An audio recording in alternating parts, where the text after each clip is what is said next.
دراصل ہم نے تم لوگوں کو ایک دوسرے کے لیے آزمائش کا ذریعہ بنا دیا ہے.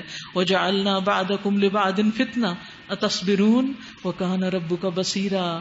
اب کیا تم صبر کرتے ہو؟ تمہارا رب سب کچھ دیکھتا ہے. تو صبر ہی اصل بات ہے، صبر ہی سے جنت ہے. صبر ہی کرے انسان تو سب کام ہو سکتے ہیں. انسان کے لیے فتنہ ہے. اس کو انڈر لائن کر لیجئے آخری آیت کو. یعنی کسی کے ساتھ بھی آپ بیٹھیں گے، اٹھیں گے، معاملہ کریں گے، رہیں گے، کہیں نہ کہیں اختلاف اور کہیں نہ کہیں کوئی ناپسندیدہ چیز آ ہی جائے گی.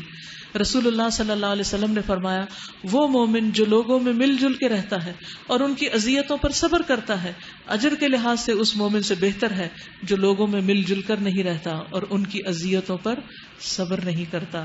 تو ہمیں چاہے لوگوں سے تکلیف پہنچے، کٹی نہیں کرنی، ان سے بولتے رہنا ہے، صبر کرتے رہنا ہے، ان کے ساتھ زندگی گزارتے رہنا ہے، حتیٰ کہ اللہ تعالی ہم سب کو اس صبر کے بدلے میں جنت تک پہنچا دے. وآخر دعوانا ان الحمد للہ رب العالمین.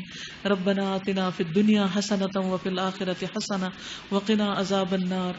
ربنا لا تزغ قلوبنا بعد اذ ہدیتنا وہب لنا من لدنک رحمۃ انک انت الوہاب.